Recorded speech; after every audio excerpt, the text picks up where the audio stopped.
Astronautas do Metrópolis. Eu sou Érica Montenegro, editora de saúde, e hoje nós vamos entrevistar o cientista Siddhartha Ribeiro. Ele é professor da Universidade Federal do Rio Grande do Norte e do Instituto do Cérebro de Natal. Autor de livros sobre divulgação científica. Siddhartha está lançando o livro Sonho Manifesto. Professor, o senhor tem produzido livros de divulgação científica que são sucesso de público. O mais recente, Sonho Manifesto, trata da importância do sonhar coletivo e, de certa maneira, complementa o anterior, o Oráculo da Noite.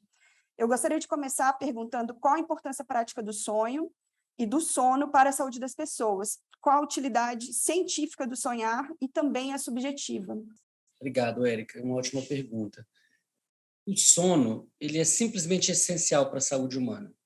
Sem sono de qualidade, a saúde ela se torna uma busca impossível, porque é durante o sono que a gente produz uma grande quantidade de proteínas necessárias à vida, que o metabolismo é regulado, que metabólitos tóxicos são limpos do organismo, existe uma desintoxicação durante o sono, que neurotransmissores são reempacotados e preparados para a liberação novamente. Então, o sono é necessário para a saúde humana.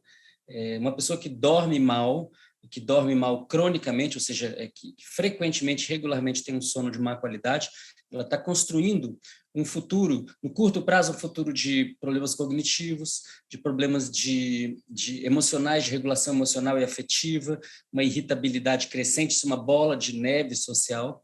Mas no médio prazo ela está construindo um futuro de tendência à depressão, à diabetes, à obesidade, a problemas cardiovasculares, e lá na frente, alguns anos depois, ela está aumentando bastante o seu risco para o mal de Alzheimer. Então, dormir mal é uma péssima decisão, que as pessoas aceitem que dormir mal faz parte do seu estilo de vida é um equívoco, né? E eu repito sempre que as pessoas que conseguem dormir com qualidade, fazer exercício regularmente com qualidade, diariamente, e se alimentar com qualidade, elas estão, de fato, se colocando em posição de saúde, né? Isso é a base de uma vida saudável. Os sonhos, eles vêm como uma cereja em cima do bolo, porque eles lidam com uma parte do nosso bem-estar biológico, que, na verdade, deixa eu explicar melhor, que tem a ver com o nosso bem-estar biopsicológico. Então, o sonhar tem a ver com a nossa sobrevivência, com a nossa adaptação, num nível alto de processamento de memórias. O sonho é uma forma ancestral que provavelmente evoluiu na nossa linhagem de mamíferos há mais de 200 milhões de anos, que é uma forma de construção de adaptação, de construção de futuro, construção de alternativas, construção de possibilidades. O sonho é muito importante para que a gente possa pensar fora da caixinha, para que a gente possa ter criatividade, que a gente possa ter flexibilidade cognitiva e, sobretudo, se colocar no lugar dos outros. O sonho não é sobre só a pessoa que está sonhando, sobre o seu umbigo, é sobre as relações com outras pessoas e também com outras espécies, indivíduos de outras espécies. Ouvindo essas considerações que o senhor fez sobre o sono e o sonhar, no entanto, é muito comum que as pessoas relatem que não sonham ou que não conseguem lembrar dos sonhos. Por que isso acontece? E se o senhor tem algum conselho para que essas pessoas voltem a sonhar e se recordem daquilo que elas sonharam? Isso é muito comum no mundo urbano contemporâneo, que é um mundo que começou a ser inventado com a criação de grandes cidades no final da Idade Média e com o desenvolvimento do capitalismo e também da ciência. Nesse mundo urbano contemporâneo não há lugar para o sonho. O sonho não é importante na vida privada, as pessoas não falam de sonho na família, na escola, no trabalho, com os amigos, não falam, quase nunca, a não ser quem está fazendo algum tipo de psicoterapia. E as pessoas tampouco usam os sonhos para fazer decisões importantes na vida pública, na sua vida profissional. Isso está totalmente fora do escopo normal da maior parte das pessoas. Isso contrasta fortemente com a importância do sonho, tanto na vida privada quanto na vida pública, em inúmeras sociedades que existiram no passado e também que existem atualmente, de sociedades de caçadores-coletores, nômades ou seminômades, que têm o sonho como uma maneira de aumentar a coesão social e de navegação de problemas, de busca de soluções para problemas, de busca de novas ideias que possam enriquecer a vida da comunidade. Não é sobre o indivíduo apenas, é sobre o indivíduo em comunidade. Então, a boa notícia é que sonhar é tão espontâneo, é tão visceral quanto dormir ou quanto se alimentar. Então, basta que a pessoa volte a sua atenção para o sonho para que ele reemerja. Por quê? Porque, na verdade, todo mundo sonha todas as noites. Só as pessoas que têm certas lesões cerebrais muito específicas, isso é muito raro, é que, de fato, não sonham. A maior parte das pessoas sonha pelo menos 4, 5 vezes por noite, que é o número de vezes que a gente tem ciclos completos de sono, das diferentes fases do sono, ao longo de uma noite. Então, as pessoas sonham, só que elas não se lembram dos seus sonhos. E para que elas possam se lembrar dos seus sonhos, elas precisam voltar a sua atenção para os sonhos.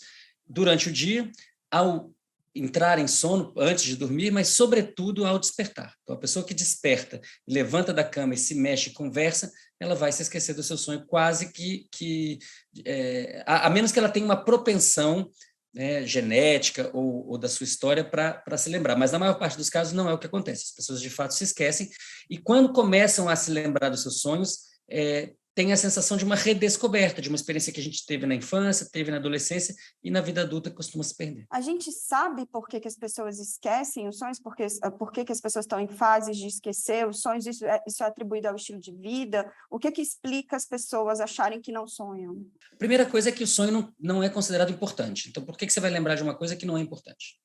Uhum. A segunda é que elas não se dão o tempo de ficarem quietas na cama, buscando essas memórias e relatando essas memórias para si mesmas e depois para outras pessoas, compartilhando seus sonhos, que é, digamos assim, a prática 1.0 de qualquer civilização antiga, no Egito, na Suméria, na Índia, entre os indígenas ameríndios, por exemplo, entre o Chavante, né, que é lembrar e compartilhar, lembrar, relatar, compartilhar. Como isso não é feito, então isso cria uma situação em que a pessoa frequentemente acorda, se mexe, e aí, ao longo do início da manhã, ela vai se dando conta de que teve sonho, mas não consegue lembrar com o que sonhou. Então, o conselho seria despertar mais devagar, acordar com mais calma e tentar recuperar o que foi sonhado. E Exatamente. Compartilhar. E despertar de maneira de preferência espontânea, sem alarme, deixando que o corpo desperte espontaneamente, normalmente após um 4º ou 5º episódio de sono REM longo, o sono REM, o sono de movimento rápido dos olhos, durante o qual a gente tem mais vividez nos sonhos. Então, e aí é importante, na hora de compartilhar o sonho, compartilhar esse sonho com alguém que se importa e que compreende o seu contexto. Quem pode interpretar o sonho da sonhadora ou do sonhador é a própria sonhadora ou sonhador. Mas as outras pessoas da família, amigos, terapeutas, pajés, xamãs, podem ajudar muito a decifrar e expandir esses sentidos do sonho, não precisa ter um sentido único, desde que elas conheçam esse contexto, em primeiro lugar, contexto que a pessoa vive, e, em segundo lugar, que elas, de fato, se interessem por aquilo, que possa haver uma empatia. Seria como oferecer insights para outra pessoa? Assim? Seria uma espécie de... E é importante que isso seja uma via de mão dupla. Então, quem está disposto ou disposta a relatar o próprio sonho para alguém querido, também precisa estar disposto ou disposta a escutar e trocar aquilo ali, né? Partindo da noção de que aquele sonho, embora seja de um indivíduo em particular, ele se refere às relações sociais. Então, ele é do interesse da comunidade. Eu queria saber se todos os sonhos são interpretáveis e se todos conseguimos compreendê-los, se todos são passíveis de compreensão, ou se há sonhos que, não sei, são apenas uma higiene, uma atualização do hardware lá. Os sonhos têm algo de muito significante, eles dizem respeito aos desejos e medos de quem está sonhando. Então, nesse sentido, eles sempre têm sentido. Mas eles podem ser monolíticos e terem um sentido muito claro, uma história muito clara que faz bastante sentido, que basta contar ela, que todo mundo acha que entendeu. E eles podem ser ter um sentido bastante críptico, bastante hermético, difícil de ser extraído, e essas coisas não são evidentes. Você pode contar um sonho e as pessoas acharem que sabem do que se trata, mas se elas não conhecerem o contexto do sonhador, pode ser alguma coisa bastante diferente. Pequenos detalhes podem mudar completamente a interpretação, pequenos detalhes desse contexto. Frequentemente, os sonhos são uma colcha de retalhos. Por quê? Porque a gente não está, como no início da evolução dos mamíferos, há 200 milhões de anos, num ambiente em que existem os mesmos grandes problemas todos os dias: matar, não morrer e procriar. Nós vivemos numa sociedade em que matar, em tese, não é algo que a maior parte das pessoas pretende fazer ao longo de toda a vida, né? Não, inclusive não matam os próprios animais que comem. Não morrer, enfim, é um problema que todos nós temos, a gente sabe que no final vai morrer, mas a maior parte das pessoas não está se sentindo em risco iminente de predação como se estivesse no ambiente natural. E a questão da procriação continua sendo um problema, mas hoje em dia tem até, né, um monte de alternativas de mídias sociais que facilitam muito em comparação com aquilo que era até alguns poucos anos atrás. Então, na verdade, esses 3 grandes problemas, digamos, da evolução, os grandes imperativos darwinistas, eles se aplicam muito indiretamente à vida das pessoas que não estão, evidentemente, revirando lixo para tentar sobreviver. Tem um monte de gente passando fome, mas também tem um monte de gente que não está passando fome. Para essas pessoas que não estão passando fome, que têm os seus desejos e medos principais atenuados ou mitigados ou endereçados, a vida é uma coxa de retalhos de pequenos desejos e pequenos medos. E isso se reflete nos sonhos. Então, muitas vezes, o sonho, você pega um sonho e fala, pô, eu vou analisar ele, então esse pedaço faz sentido, tem a ver com tal coisa, esse pedaço faz sentido, tem a ver com outra coisa, isso aqui tem a ver com uma coisa que eu vivi ontem, isso aqui tem a ver com o medo que eu tive. Mas o conjunto, às vezes, é frustrante. Agora, quando a gente está passando por um problema muito sério, uma coisa muito grave, ou uma coisa muito bacana, a respeito da qual a gente tem muita expectativa, aumenta a chance de ter um sonho mais coeso, que parece uma obra de arte. Também é preciso dizer que os sonhos têm algo de ruído, algo de caótico, algo de inesperado, e que bioquimicamente adiciona incerteza. Então, não necessariamente aquela associação que aconteceu ali precisa ter um enorme significado, mas novamente, exato. Mas novamente é importante fazer o trabalho da interpretação para ganhar insight, que foi uma palavra que você usou antes, para ganhar perspectiva sobre o mundo interior. Então, a introspecção sem o contato com sonhos, ela é muito difícil. Os sonhos são, né, como disse o Freud, uma via régia para o inconsciente. A gente pode simplificar dizendo que são novos caminhos cerebrais formados durante o sonho? Por isso se permite reconstruir memórias ou pensar em soluções inesperadas para um problema? Dá para dizer isso ou é uma simplificação muito ruim? Sim, podemos, mas é preciso ir além. Por quê? Porque esses novos caminhos poderiam muito bem ser gerados, e são gerados, pelos processos moleculares, elétricos que acontecem no cérebro, sobre os quais a gente não tem consciência. Então, de fato, novos caminhos são gerados durante o sono, e isso tem a ver, sim, com a geração de novas ideias. Só que nada disso precisaria ter um impacto na vida consciente. O fato de que tem um impacto na vida consciente, ou seja, de que a gente é capaz de experimentar o sonho, que é um estado de semiconsciência, e depois trazer aquilo para a consciência da vigília, isso é uma camada a mais, e não é uma camada trivial, de complexidade, de sofisticação do processamento mental que acontece durante o sono. Então, a pessoa ser capaz de buscar aquelas memórias, reconstruir aquela história, compartilhar com outras pessoas, buscar sentidos, expandir sentidos, sair do próprio umbigo e olhar para a comunidade, depois da comunidade olhar para a ancestralidade, olhar para a mitologia, fazer esse percurso do átomo, do eu, para o todo. E fazer isso de maneira recorrente, fazer isso todas as manhãs, e construir não só um relato de sonho, mas um rosário de relatos de sonho, uma série longitudinal completa, ou densa, digamos, completa que seria todos os dias, mas assim, se você consegue fazer aquilo com uma certa regularidade, depois de um certo tempo, depois de semanas, meses, quando você olha para aquilo e pensa em como que todas aquelas narrativas, aparentemente díspares, tem a ver com seus problemas, com seus desafios, com o seu percurso, isso dá um ganho de perspectiva sobre a vida interior que é inestimável. E essa arte, ela tá ameaçada. O senhor também é um crítico da medicalização do sono, do uso de remédios para dormir.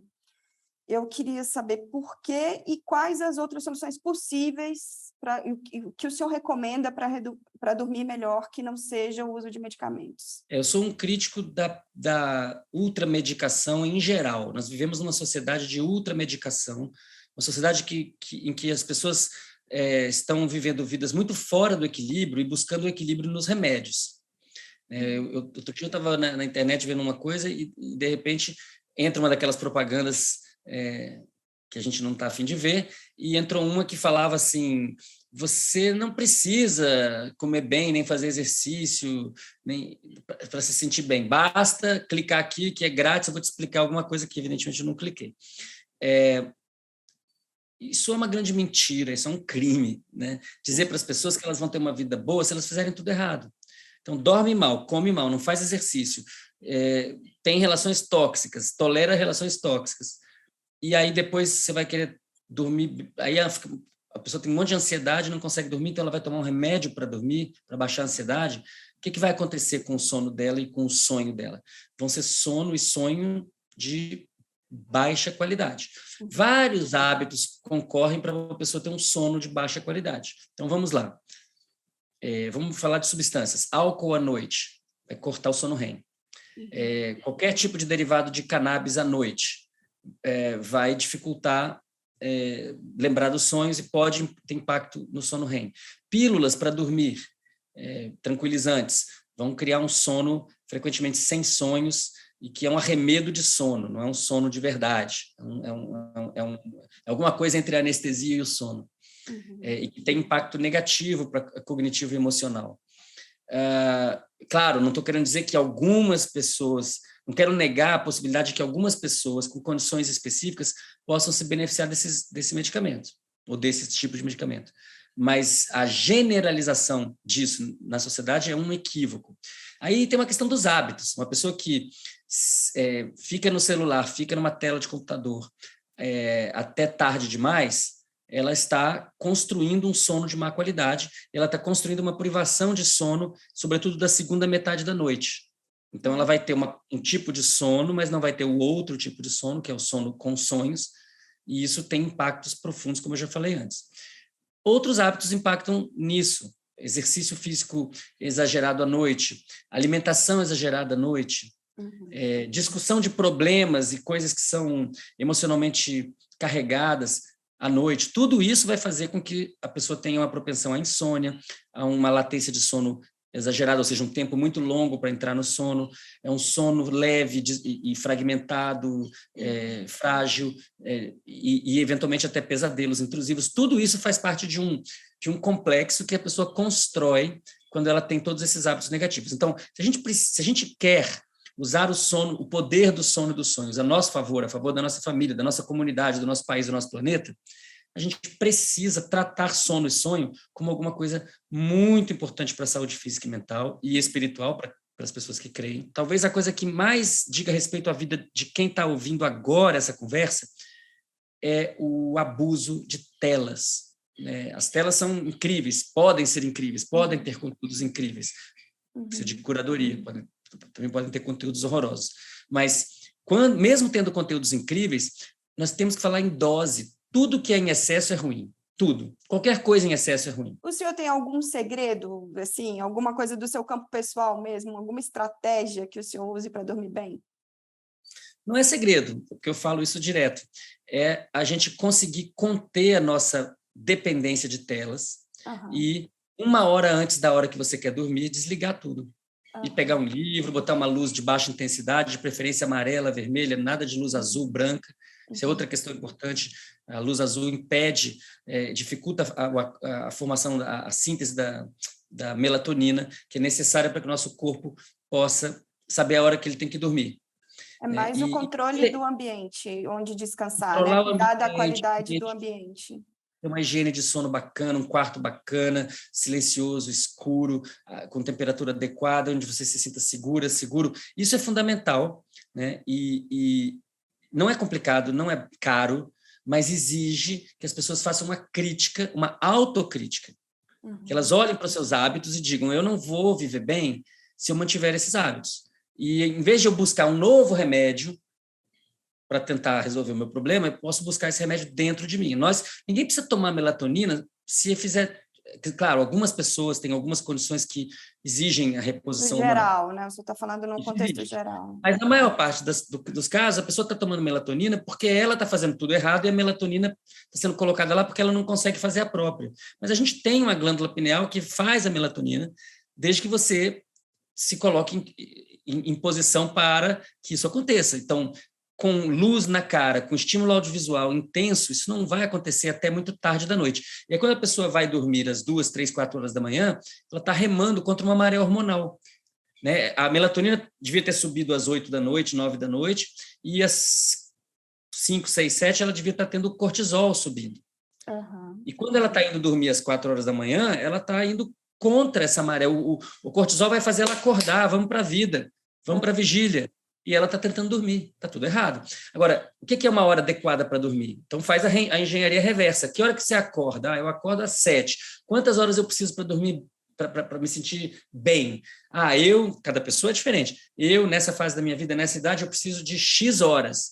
Então, pega aquele horário, subtrai as X horas e vê que hora que você tem que dormir. Então, é tal hora. Então, uma hora antes, apaga tudo. Uma hora antes, passa uma hora inteira tentando dormir, fazendo yoga para relaxar, fazendo meditação, respirando, fazendo qigong, fazendo o que você quiser fazer que seja suave e leve, que te leve ao relaxamento, e aí o sono vai chegar. Para algumas pessoas, especificamente, talvez precisem de algum remédio. Pode ser a melatonina, pode ser o canabidiol, um derivado da cannabis, um composto da cannabis, mas não é possível que a gente vá medicar todos os nossos problemas quando os problemas são gerados pelos nossos hábitos. Professor, agora a gente entra na última pergunta, que eu acho que tem a ver com tudo que o senhor falou, que é justamente sobre o sonho coletivo. Primeiro, eu queria saber sobre se a ciência prova que há algum poder na manifestação do sonho. Me chamou muita atenção o título do livro.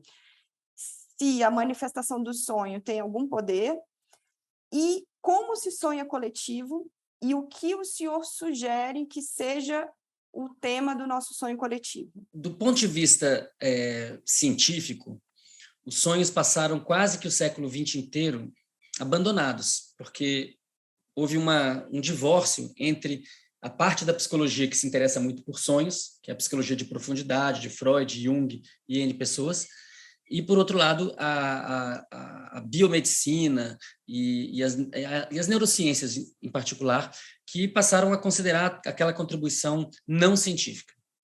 E isso durou praticamente todo o século XX. Uma coisa que eu fiz no Oráculo da Noite foi argumentar e dar os argumentos detalhados, com as referências científicas, para a gente resgatar o papel de Freud, Jung e muitas outras pessoas do campo da psicanálise, da psicologia analítica, para dentro das neurociências.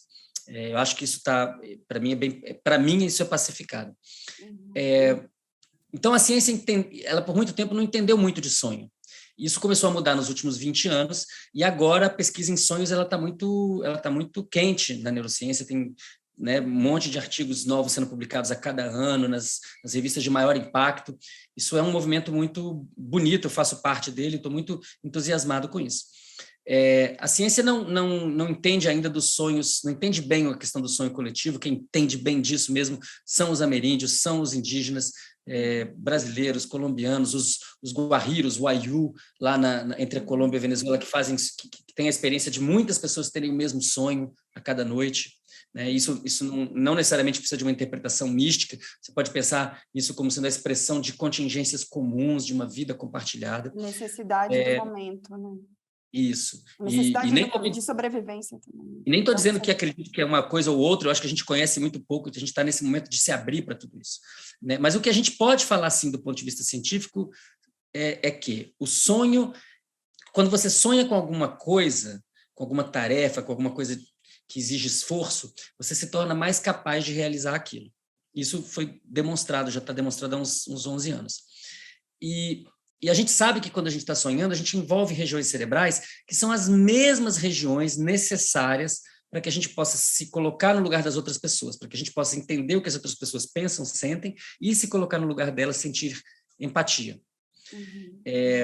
Então, juntando essas peças, eu diria, e isso está em movimento, a pesquisa está crescendo muito rapidamente, eu tenho feito esse argumento de que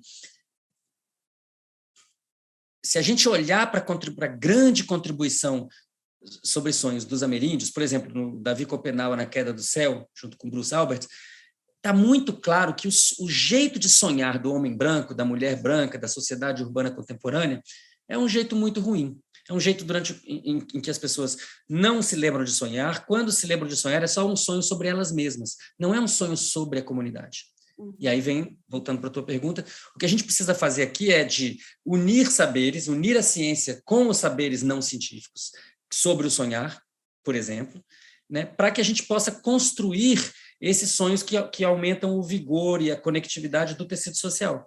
A gente está vivendo um momento de esgarçamento social. Basta caminhar pelas ruas de qualquer capital do país, a gente vê a quantidade enorme de pessoas pedindo comida, passando por atribulações horríveis, crianças pequenas. Isso está crescendo. Ao mesmo tempo, o número de bilionários e bilionárias está crescendo. Então, são movimentos contraditórios e a gente precisa sonhar o futuro coletivo, sonhar as soluções para que a gente possa estar bem no planeta de novo.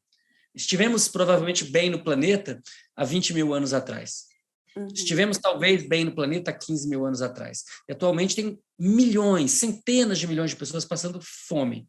Como é possível isso e, ao mesmo tempo, o número de bilionários estar crescendo? Então, se eu tiver que propor um sonho coletivo, é o sonho do bem-estar planetário, não só para os indivíduos da espécie humana, mas para outras espécies que nós estamos destruindo, massacrando. A gente precisa revolucionar nossa relação com essas espécies e com a nossa própria, né? Eu não consigo deixar de perceber que o modo como a gente trata a maior parte dos animais como coisas está intimamente ligado ao modo como a gente trata outras pessoas. Como é possível que tenha tanta gente sofrendo na cara de uma parte da população e isso não ser um grande problema? Se, afinal de contas, as pessoas, por exemplo, no Brasil, se dizem, em sua acachapante maioria, cristãs. Então, o Sonho Manifesto é sobre isso, é sobre esse momento precioso, crítico e urgente de transformação planetária que a gente está passando, a gente já está passando por isso. Se a gente quiser ter futuro no planeta, temos que resgatar práticas ancestrais e fazer uma síntese disso com a nossa ciência e com o que o capitalismo virou, e transformar esse capitalismo. Até uns 100 anos atrás, a gente vivia ainda sob a égide da escassez. Então, não tinha comida para todo mundo, não tinha casa para todo mundo, não tinha, e as pessoas competindo. Agora tem abundância, o que não tem é uma distribuição equitativa, adequada, né, que permita que as pessoas se desenvolvam. Não tem distribuição de comida, não tem distribuição de educação, não tem distribuição de saúde, e isso é gravíssimo, porque isso vai, se continuarmos nesse caminho, é um caminho de destruição da própria possibilidade de construção de futuro. Basta ver que a gente já não consegue dormir e sonhar direito. Professor, foi um prazer conversar, adorei. Realmente. Muito obrigada pelo seu tempo e por ter compartilhado o seu conhecimento com a gente. Até uma próxima, eu espero. Um abraço, tchau, tchau. Um abraço.